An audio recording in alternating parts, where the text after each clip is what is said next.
The Lord will get you through situations that seem impossible. Trust Him.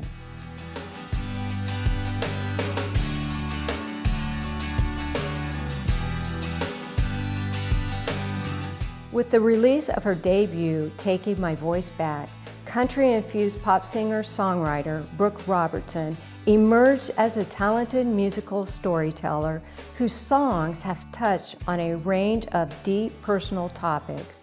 Taking My Voice Back, which articulates Brooke's healing journey as a victim of childhood sexual abuse, has become a signature song for her and a lifeline of hope for others walking through similar circumstances. This is her story. This is today's Nashville. This is Faith.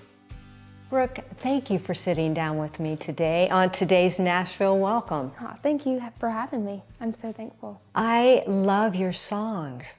Thank you. And they're really making an impact on others' lives. It's been healing for me, and I get to share that with other people, and that's a blessing, such a blessing. So tell me, are you living in Louisiana, is that correct? Live in Southeast Louisiana. Yep. I haven't made the jump up here You haven't yet. made the jump, No. but you're always back and forth to Nashville. Yes, pretty often. Tell me about your life. Tell me how you got back into music, and we're going to talk about your journey. It's very powerful, and I think it's going to touch a lot of people's lives. But let's just talk about you growing up and your family in Louisiana. Yeah, Louisiana. So I just lived like just a typical childhood. I, went to public school and I played basketball for many years. I was always into sports. Never was a really girly girl kind of girl, and even like rode horses and competed in barrel racing for many years, even through college.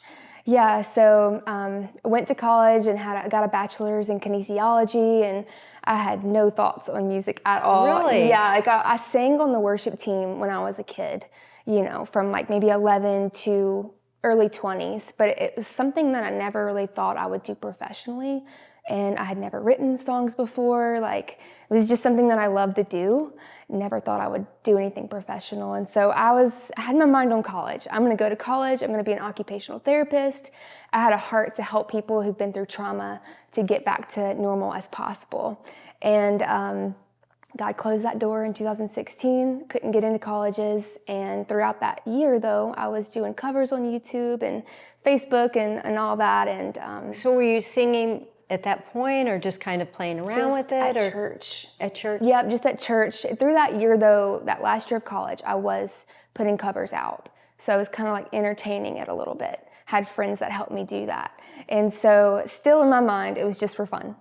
And when God shut the doors for school, He like almost immediately opened the doors for music. And I had a manager reach out, wanted me to come up and write for the first time ever. And so I was like, this doesn't make sense, but okay, like, I don't have a plan B, and I'll just trust God. Like, I'm going to go and just see, right? Well, were you a believer at an early age? Were you a church-going family? Or Yeah, I tell was me about always that. raised in church since I was a kid. Very grateful for that. It gave me the foundation to be able to walk through the things that I had to walk through as a little girl. When I was 10, I was sexually abused. And so to have the Lord really walk through with me those 15 years of silence where I didn't say anything, then opening the doors to music and giving me an opportunity to eventually share my story. Let's go back to that time. Now, do you have any siblings? I do. I have a younger brother and an older sister. Okay. So I'm the middle. So let's talk about that. Can we talk? Absolutely. Absolutely. Yeah, so when I was 10, I was sexually abused, and I went through like a 15-year period of quiet silence where I promised myself that I would go to the grave with this story. I convinced myself that I was okay and that I didn't need to say anything. And so for 15 years, I buried it under the rug, pretended like it didn't happen. I buried shame. I felt dirty. I felt alone. I felt scared. And as a 10-year-old girl, like, what do you do? And for me, it was safer just to be quiet. And so I went to school, had a smile on my face. I was a straight A student. I didn't have the red flags they say to look for in a kid. I didn't have that because I hid it, and I hid it well. I got good at it. And so throughout that 15 years, God placed different people in my life that would show me, like, Brooke, you're not alone in this. And I could see that it was possible to find freedom, but I didn't quite know how to get there. And so Fast forward 15 years later, God opens the door to music, and I'm sitting here praying, God, I don't feel good enough for this. There's so many other people who can sing and play guitar better than me. Like, why do you have me in the industry? And this story surfaced, and God was like, it's time. And he highlighted something in my life that I didn't realize, but I hadn't forgiven this person. And he's so gentle in that, And so I just prayed. I was like, God, I don't even know what this is supposed to look like. I don't even know where to start, because I've got to tell the whole world, but even scarier, like I have to tell my family what happened as a little girl.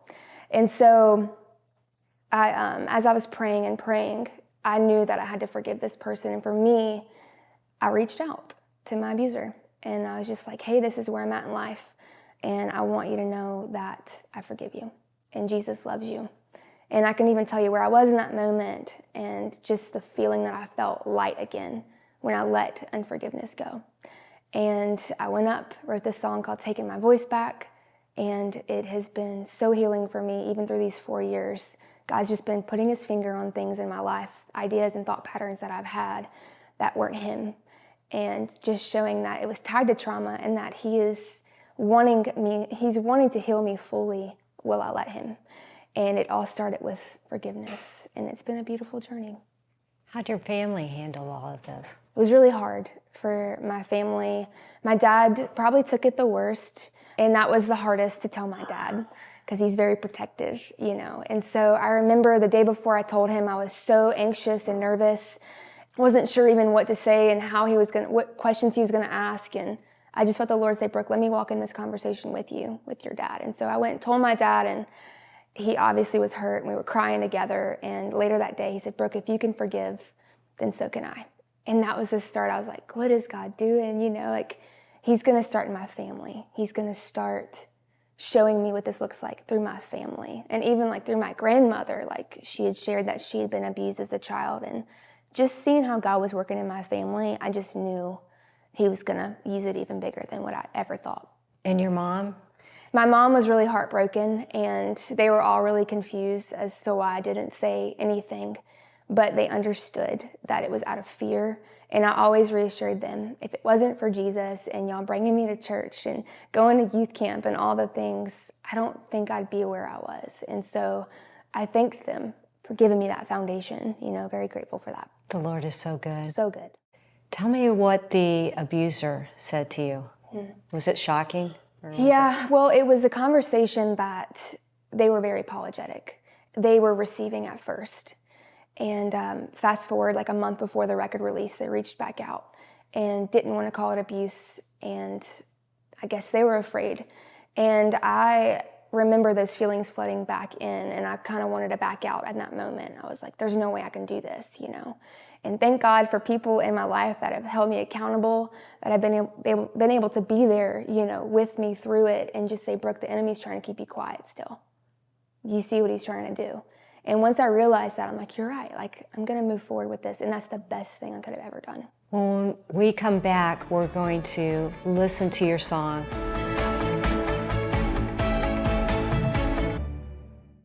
Brooke, you were sharing with me that you forgave your abuser.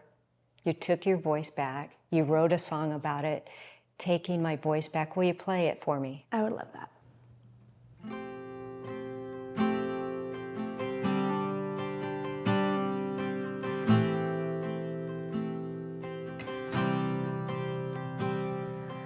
Let me paint a picture of a 10-year-old girl. I tried to say no, had to hide from the world. Innocent, blameless, but carrying shame, and telling herself she'd be okay. Gotta let go. Gotta let go. Taking my voice back, I'm writing my song, and nothing can stop.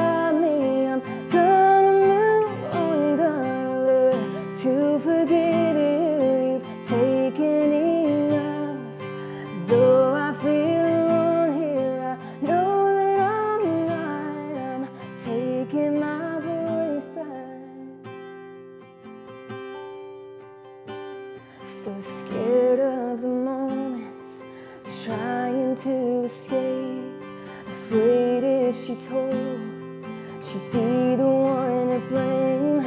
She'd better keep quiet and bury the pain. Keep telling herself, oh, she'd be okay. Gotta let go. Gotta let go.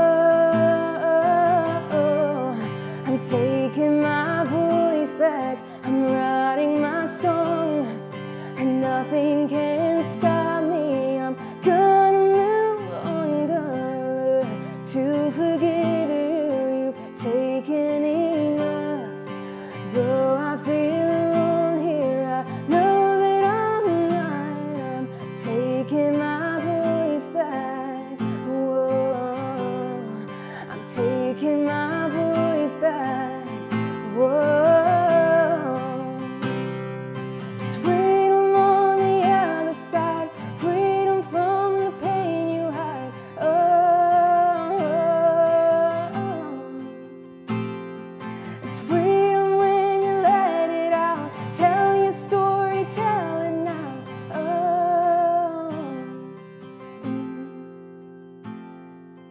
Even though the memory still hurts, this song is for the other little girls. You're taking your voice back, you're writing your song, and nothing can stop you. You're gonna move on, gonna learn to forgive them. They've taken enough. Though you feel alone here, just know that you're not. I'm taking my voice back. I'm writing my song, and nothing can stop me. I'm gonna move on, gonna learn to forgive you. You've taken enough. Though I feel alone here, I know that I'm not.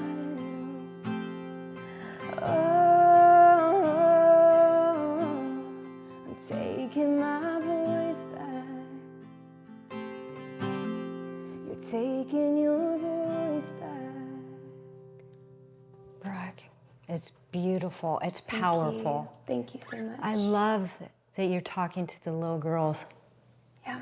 What would you say to them now? If I had talked to little Brooke, I would tell her it's gonna be okay. God's gonna use this pain for good one day, somehow. And I can tell you, as a little girl, when I promised myself I would never talk about it, I'm glad that I am, because it has been healing for me. And I know that so many others out there are struggling too in their silence. And it's just so freeing when you let go, fully let go. What was that moment when God said, it's time? It was scary. I fought God, actually. For weeks, I argued with God, and I told him there's no way, because I've kept this secret quiet for my whole life since it had happened, that the thought of it at that time seemed too big for me. And I wasn't even sure, how do I even start? How do I even tell this story, and who do I tell first? And so it was terrifying, and I fought God. And I don't know about you, but when it's God, it doesn't leave you. And for years, I was able to bury that and forget about it, become numb to it, and it would surface, it would sting, and I'd bury it again. It was a cycle over and over. But this time it wouldn't leave me, and I knew it was God. And so I was like, God, you've got to help me out, because this doesn't make sense, but I trust you. When you wrote the song, you'd already forgiven your abuser. Mm-hmm. Did they know that you were going to write this song, or? Yeah. I told this person when I called initially, I told them where I was at in life and that I had to write a song about it. And then that's whenever I forgave them as well. Were they scared that they were going to be named? And I think so. I think that's why they reached back out to kind of deny it all. And at that time, you know, I'd fully forgiven. I didn't need an apology, right? And I think sometimes people, they see forgiveness as weakness, right? Or it doesn't make sense. They may think that, oh, it's going to excuse the wrong done, but it doesn't. It doesn't excuse the wrong done. You know, what was done was wrong, but forgiveness allowed me to walk freely, to be able to go and share this song and to be fully free, set free. And it was just so freeing for me. So you've written some other powerful songs. We're going to talk about those in the next few minutes, but God has really opened your heart with your music. Yeah. Do you write all your songs? Yes, and I'm so thankful for the songwriters too that come alongside me and make these songs what they are. They're all personal stories, right? Yes. What is one song that you can think of that is a personal song that you've written? Besides Taking My Voice Back? Yeah. I actually do have a song called Wait and See that's talking about, young Brooke, and if I had to go back in time and talk to her. Also have a song that I wrote about my great-grandmother who passed away, who lived across the field, and because we're a big, huge family, back in Louisiana. And so that's I write based off of just life experiences, and I don't know, it just feels like home. What was the song for your grandmother? It's called See You Here, and it's talking about just the visits that I had with her before Sunday morning, going to swing on her swing and drink coffee together, and just the memories that I had of her. Well, we're going to talk more about your faith. A song that you wrote that I just absolutely love called Hey God. I think a lot of people can relate to it, and we're going to talk about that when we come back. Brooke, your songs are so personal. Taking My Voice Back. Have you heard from other girls? I think the most rewarding thing the Lord has shown me, especially when we released this song in 2020, it felt like a gut punch because I had shared my deepest secret with the world and the whole world shut down. And so throughout that time, the Lord was really showing me, Brooke, it's not about the song, it's about the testimony and the ministry behind it. And he was teaching me throughout that year of truly what it was going to look like. And when the shutdowns happened, the messages flooded in. The people, the girls, even the guys that needed to hear this story, that they weren't alone and that freedom and healing was possible. And I think the most favorite thing for me is going out, sharing these songs in person, getting to meet people. And I can remember this one time, this one girl, actually there's so many different times, but a couple times, this one girl came up to me after the show and she said, today I'm going to tell my mom that I was abused and never told anybody. And I'm like, that's why I'm doing this. It's not to play an instrument or to sing a song. Like, that's why. And even recently, a couple weekends ago, I had someone come up to me and say, today I'm going to forgive my father and another person that abused me. And the pastor had actually walked in that next morning and sent me a picture of a note. This lady wrote down, I forgive, and wrote down the names of the people who've done her wrong and left it at the altar. That right there is just my why. It's why I do it. It's so much deeper for me. So now you're touring. Are you still doing the videos online and people can... Yeah, I still try to stay as active as possible. I'll do worship covers and then I'm finally able to share some new stuff that's coming out. It's been 4 years since I've released anything original. And so yeah, I'm trying to stay as active as possible on social media this day and age. Tell me about your song, Hey God. Yeah. I love that song. Thank you. It's one of my favorites. It's one of my favorites. Yeah. Hey God. So it's how I start my prayers. I'm just hey God, and I start praying because he's just so personal. He's right there, right?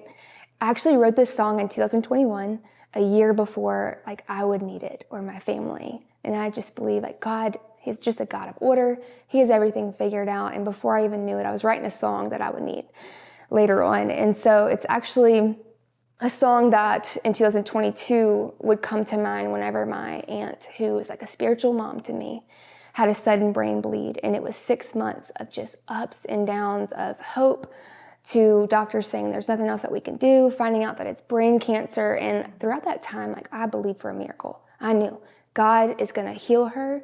We dreamed of doing ministry together. She loved women's ministry and young women. And she would always talk, Brooke, I'll go and preach and you can sing, And so we always dreamed of doing that together. And the thought of that not happening just didn't seem right. So I was truly, this is just going to be a part of her testimony. And so it rolled around to that next year, and it was just getting worse and worse. And I was still praying and believing, like, God, you're going to heal her. You're going to heal her. And 3/16 of last year, she went to be with Jesus. And I just thought that was a little God wink because, right, John 3:16. And so I was like, that's the hope that I get to have. But it didn't take the grief away. I was hurting, and I struggled for a really long time with grief, and I think that's something that we all have dealt with or will eventually deal with. And so naturally, my flesh wanted to pull away from God, right? We sometimes become angry at God in situations like that when he doesn't answer prayers the way that we want him to. And so when I did that, he reminded me of all these memories that I had of her when she was sick, where she didn't stop talking to God. And she couldn't form a sentence correctly because she had just symptoms of stroke. But she would always talk about Jesus, and it was always clear, crystal clear. And I was like, that's so true. She didn't pull away from God in her hardest moments, so why should I? And so I even think of the verse in Psalm 116:2, where it says, because he inclines his ear to me, therefore I will call upon him for as long as I live. And I just picture, I had this image of him leaning in, what does my daughter have to say to me today? And it's like, he's that personal where he wants to know, what is she saying? It could be anger. It can be frustration. It can, whatever feelings that we have, we can still bring that to the feet of Jesus. And that's something that I needed to be reminded of. And so this song is just that, saying I sometimes don't know what to say. I sometimes don't know what to pray. And maybe sometimes we feel bad for bringing our true feelings to the Lord, but he wants all of it. Nothing scares him. Nothing turns him away from us because he loves us. So that's my heart behind it. I love that. Will you play a little bit of it for me? Yeah.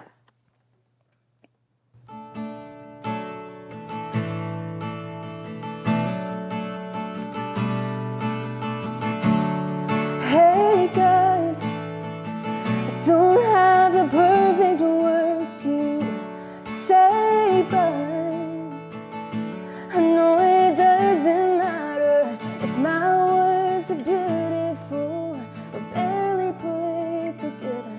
You still want to hear me pray, even if all I have to say is, hey God.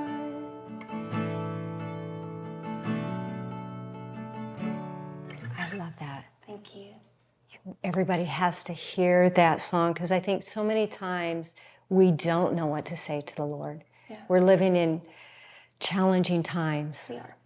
So what would you say to somebody out there that's listening to you now to encourage them, to everything that they're going through? Just walking with the Lord over these past even 4 years, it's been showing me the importance of just coming to his feet and sitting with him. And just recently, I felt like he's highlighted the verse where the sinful woman walks into the house where Jesus is at, with the Pharisees. And she comes and she sits at his feet and anoints his feet with oil. And the Pharisees are like, why would you let a sinful woman come in? And Jesus not once pointed out her flaws, but he acknowledged that she was at his feet. And that's all that mattered. And he said, your sins are forgiven. And so I just want that to be an encouragement for anyone, that you're never too far gone. The things that you've gone through are never too big for the Lord, and that our shame, our fears, our doubts, everything that we've ever gone through, all you have to do is just come and sit at his feet and be with him. That's all he wants. It's that simple. Oh, Brooke, what's next for you? What's next is just releasing new music, writing a lot, and shows whenever I get shows, so I don't know, just gonna continue to do what he wants, and sometimes I don't know what that looks like, and that's the best sometimes. Would it be at BrookeRobertson.com? So it's BrookeRobertsonMusic.com. Oh, okay. Yep, I have everything there. Oh. All the social medias, the videos. All right, we'll be watching. Thank you and so listening. much. Yes. Brooke, thank you. God is just using you in a mighty way, and you're gonna touch so many people. Thank you for this opportunity. God bless you. Yes, God bless. My friend, are you struggling with grief today? Just like Brooke said, if you don't know what to say, just say, hey God, he's waiting for you and he's listening to you. This is today's Nashville. This is Faith.